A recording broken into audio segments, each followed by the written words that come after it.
Happy Thursday, everybody. Welcome to another episode of Market Update, where we discuss leading financial and economic developments in Europe, Asia, and North America. My name is Tony.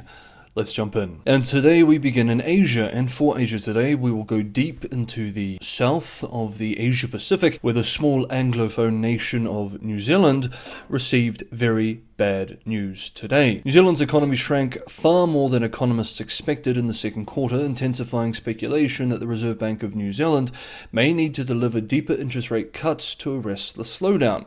Gross domestic product fell 0.9% in the 3 months through June, following a reversed 0.9% expansion in the first quarter, Statistics New Zealand reported Thursday, today.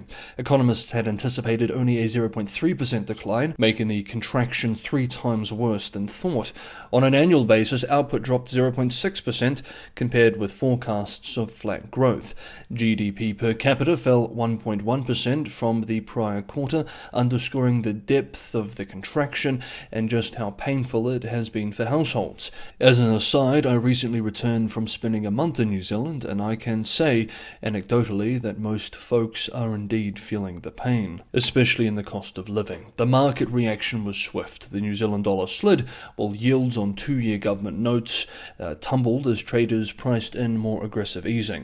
The Reserve Bank of New Zealand has already cut the official cash rate, OCR, by 250 basis points since August of last year, but policymakers had predicted only a gradual path down to 2.5% by year end. Quote, "The sharp decline in output last quarter puts a bumper 50 basis point cut in play for the Reserve Bank of New Zealand in its October meeting," end quote, said a senior Asia-Pacific economist at Capital Economics. Westpac economists echoed that view, now forecasting a 50-point reduction next month, followed by a smaller move in November. The downturn is politically charged. Prime Minister Christopher Luxon's coalition government, already under pressure from lagging polls, has made growth a top priority ahead of the 2026 election.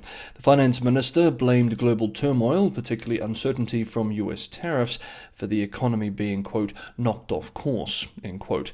Opposition Labour, however, said Australia's economy grew 0.6% in the same period, accusing Luxon of, quote, "economic mismanagement," end quote.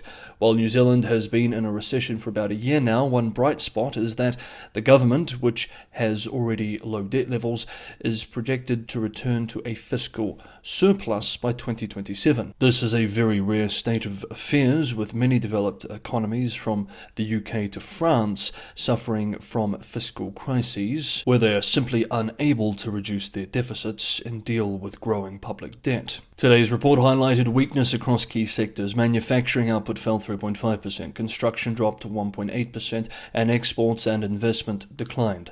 Household spending rose just 0.4%, a sharp slowdown from the previous quarter, while unemployment climbed to a 5-year high of 5.2%. Analysts noted that many households remain on fixed-term mortgages, limiting the pass-through of lower rates. Still, some see reason to be optimistic. An ASB bank economist said the contraction may mark the trough, while an ANZ bank senior economist argued the data, quote, "validates the Reserve Bank of New Zealand's dovish pivot," end quote, and could prompt discussion of whether rates should fall below 2.5%. Next up, and speaking of rates, yesterday, Wednesday, the US Federal Reserve lowered its benchmark interest rate by a 0.25 percentage point, marking the first cut since December, and signaling 2 more reductions are likely this year. The decision shows a growing shift in focus from inflation to the softening US labor market, even as political pressure on the central bank mounts. Chair Jerome Powell acknowledged that the long, resilient jobs market is showing strain. Quote, "Labor demand has softened, and the recent pace of job creation appears to be running below the break-even rate needed to hold the unemployment rate constant," end quote, he told reporters. Powell added that he could no longer describe the labour market as very solid. The Federal Open Market Committee voted 11-1 to lower the target range for the federal funds rate to 4 to 4.25%. The lone dissent preferred a larger half-point cut. That outcome represented a modest win for Powell, as some economists had anticipated more widespread resistance. The move comes at a politically charged moment. US President Donald Trump has been pressing the Fed for deeper cuts and is pursuing a legal effort to reshape the central bank's leadership. While officials acknowledged inflation, quote, remains somewhat elevated, end quote, they also highlighted that unemployment has edged up and, quote, downside risks to employment have risen, end quote.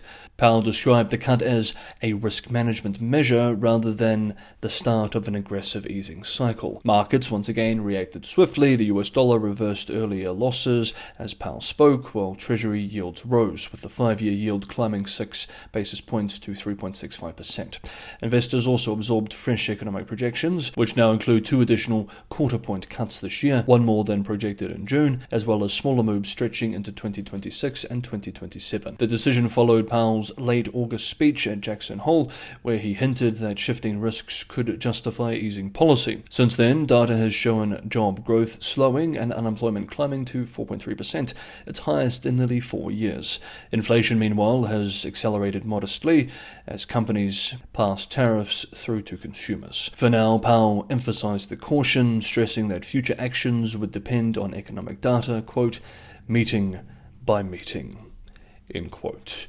If you want to be on top of the most up-to-date analysis on the biggest developments in the world's most important markets, with the occasional not-so-important market like New Zealand today, consider subscribing to Market Update, hit the bell notification icon, and you will be. And if you're getting some value from today's episode, don't forget to hit the like button. Next up, Brussels is accelerating efforts to deploy Russia's frozen assets to support Ukraine's war-ravaged finances, preparing a scheme that could unlock 170 billion euros in so-called reparation loans.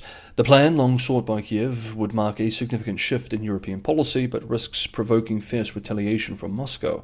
At the heart of the proposal are the 194 billion euros in Russian central bank reserves immobilized at Euroclear, the Brussels-based securities depository.